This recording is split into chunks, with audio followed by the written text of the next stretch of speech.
شروع اللہ کے نام سے جو بڑا مہربان نہایت رحم والا ہے۔ سچ مچ ہونے والی، وہ سچ مچ ہونے والی کیا ہے؟ اور تم کو کیا معلوم ہے کہ وہ سچ مچ ہونے والی کیا ہے؟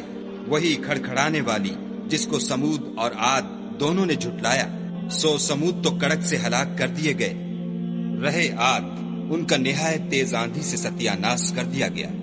خدا نے اس کو 7 رات اور 8 دن ان پر چلائے رکھا۔ تو اے مخاطب، تو لوگوں کو اس میں اس طرح ڈھے اور مرے پڑے دیکھے جیسے کھجوروں کے کھوکھلے تنے۔ بھلا تو ان میں سے کسی کو بھی باقی دیکھتا ہے؟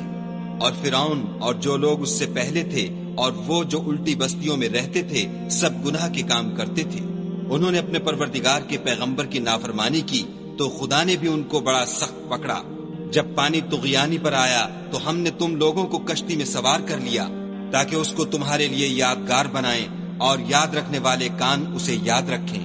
تو جب سور میں ایک بار پھونک مار دی جائے گی اور زمین اور پہاڑ دونوں اٹھا لیے جائیں گے، پھر ایک بار کی توڑ پھوڑ کر برابر کر دیے جائیں گے، تو اس روز ہو پڑنے والی یعنی قیامت ہو پڑے گی، اور آسمان پھٹ جائے گا تو وہ اس دن کمزور ہوگا، اور فرشتے اس کے کناروں پر اتر آئیں گے، اور تمہارے پروردگار کے عرش کو اس روز 8 فرشتے اٹھائے ہوں گے۔ اس روز تم سب لوگوں کے سامنے پیش کیے جاؤ گے اور تمہاری کوئی پوشیدہ بات چھپی نہ رہے گی۔ تو جس کا اعمال نامہ اس کے داہنے ہاتھ میں دیا جائے گا وہ دوسروں سے کہے گا کہ لیجئے میرا نامہ اعمال پڑھیے، مجھے یقین تھا کہ مجھ کو میرا حساب کتاب ضرور ملے گا۔ پس وہ شخص من مانے عیش میں ہوگا، یعنی اونچے اونچے محلوں کے باغ میں جن کے میوے جھکے ہوئے ہوں گے۔ جو عمل تم ایام گزشتہ میں آگے بھیج چکے ہو اس کے صلے میں مزے سے کھاؤ اور پیو۔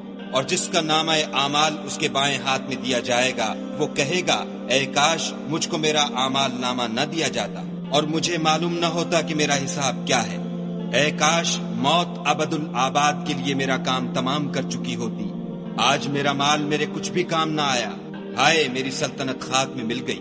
حکم ہوگا کہ اسے پکڑ لو اور طوق پہنا دو، پھر دوزخ کی آگ میں جھونک دو، پھر زنجیر سے جس کی ناپ 70 گز ہے جکڑ دو۔ یہ نہ تو خدائے جل شانہ پر ایمان لاتا تھا اور نہ فقیر کے کھانا کھلانے پر آمادہ کرتا تھا، سو آج اس کا بھی یہاں کوئی دوست دار نہیں، اور نہ پیپ کے سوا اس کے لیے کھانا ہے، جس کو گناہ گاروں کے سوا کوئی نہیں کھائے گا۔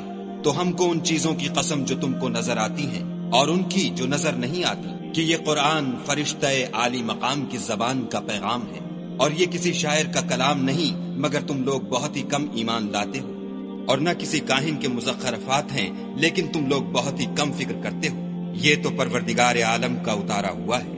اگر یہ پیغمبر ہماری نسبت کوئی بات جھوٹ بنا لاتے تو ہم ان کا داہنا ہاتھ پکڑ لیتے، پھر ان کی رگے گردن کاٹ ڈالتے، پھر تم میں سے کوئی ہمیں اس سے روکنے والا نہ ہوتا۔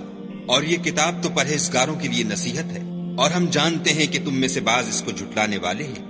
نیز یہ کافروں کے لیے موجب حسرت ہے، اور کچھ شک نہیں کہ یہ برحق قابل یقین ہے۔ سو تم اپنے پروردگار عز و جل کے نام کی تنزیہ کرتے رہو۔